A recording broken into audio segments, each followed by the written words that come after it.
আচ্ছা, আপনারা একবার ভেবে বলুন দেখি, কোনো শক্তিশালী দেশ কতটা ভয় পেলে মধ্যরাত্রে একটি দুর্বল দেশের উপর আক্রমণ চালাতে পারে? তা আপনারা বুঝতে পারছেন আমি কার কথা বলছি। বলে রাখি, গতকাল ভোর 3টে নাগাদ আমেরিকা যুক্তরাষ্ট্র ইরানের পর লাগাতার হামলা চালায়।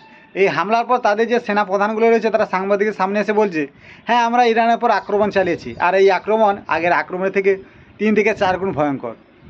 আর এটা চালানো মানে আক্রমণ চালানোর কারণ হিসেবে তারা বলছে, কয়েকদিন আগে হরমুজটিকে 3 থেকে 4টি জাহাজে নাকি ইরান আক্রমণ চালিয়েছে, আর সেই আক্রমণে কয়েকজন বেসামরিক মানুষ মারা গেছে।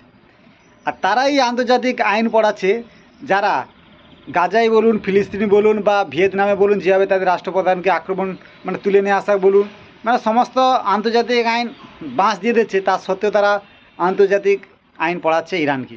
আর ইরান তো আগে থেকেই বলে রেখেছে যে হরমুজটি পারাপার করতে গেলে তাদের পারমিশন লাগবে, তাদের পারমিশন বিনা কোনো জাহাজ পারাপার হতে পারবে না। এক্ষেত্রে আমেরিকা যুক্তরাষ্ট্রর মিডিয়া সব পশ্চিমা বিশ্বের মিডিয়া বলছে যে এটা ইরান আন্তর্জাতিক আইন উল্লঙ্ঘন করেছে, তার জন্য ইরানকে মানে শিক্ষা দিতে আমেরিকা যুক্তরাষ্ট্র এই কাজটা করেছে। আর বিশেষত পেন্টাগন মনে করছে এটা মূল কারণ অন্যদিকে, কারণ 20 দিন আগে যে চুক্তি হয়েছিল আমেরিকার আর ইরানের, সেই চুক্তিতে আমেরিকা যুক্তরাষ্ট্র ইরানের উপর লেগে থাকা যে স্যাংশন, তেল সংক্রান্ত স্যাংশন, সেগুলো উঠিয়ে নিয়েছে, যার কারণে ইরান উন্মুক্তভাবে যে কোনো দেশকে তেল বিক্রি করতে পারে। আর ওই তেল ডলারের বিনিময় ছাড়া ডি-ডলারেশন প্রক্রিয়া চালু করে চীন ওই আমেরিকার শত্রু দেশকে অঠেল তেল, ব্যারেল ব্যারেল তেল বিক্রি করে, আর সেই অর্থ দিয়ে নিজের সামরিক ক্ষমতা বৃদ্ধি করছে। হিজবুল্লাহ এই ইহুদি গোষ্ঠীকে আর্থিক অনুদান করছে, যার কারণে ইসরায়েলেরও মাথা ব্যথা, আমেরিকারও মাথা ব্যথা। চারদিকে চাপে পড়ে আমেরিকা যুক্তরাষ্ট্র কোনো উপায় না পেয়ে এই সামান্য একটা শর্ত দেখিয়ে ইরানের পর আক্রমণ চালায়। আর এই আক্রমণের পর সৌদি আরব আমেরিকা যুক্তরাষ্ট্রের উপর ক্ষিপ্ত হয়ে গেছে।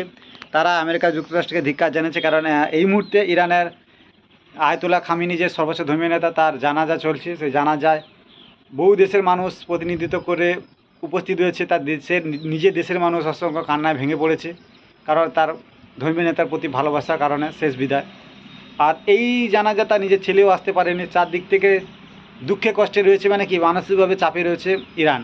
তারপরেও আমেরিকা যুক্তরাষ্ট্র নির্লজ্জের মতন মধ্যরাত্রে আক্রমণ চালায়, বিশেষ করে কেশব বন্দর, সব বন্দর সংলগ্ন যে শহরগুলোতে আক্রমণ চালায়। আর ইরানও পাল্টা চালু করে দিচ্ছে মিডিল ইস্টে, বিশেষ করে বাহরাইন ও কুয়েত। এখন তো ব্ল্যাক আউট চলছে, মানে চারিদিকে অন্ধকার। তার সত্ত্বেও প্রায় 85টি মার্কিন ঘাঁটিতে হামলা চালায়। আর এই হামলাটা এতটা ভয়ঙ্কর সেটা বলার কথা না। আর বিশেষজ্ঞরা মনে করছে যে এই হামলার পর আমেরিকা যুক্তরাষ্ট্রের সঙ্গে ইরান কোনো শর্তে বা চুক্তিতে রাজি হবে না, এবং মিডিল ইস্ট থেকে আমেরিকাকে পুরোপুরি মুছে দেবে ইরান।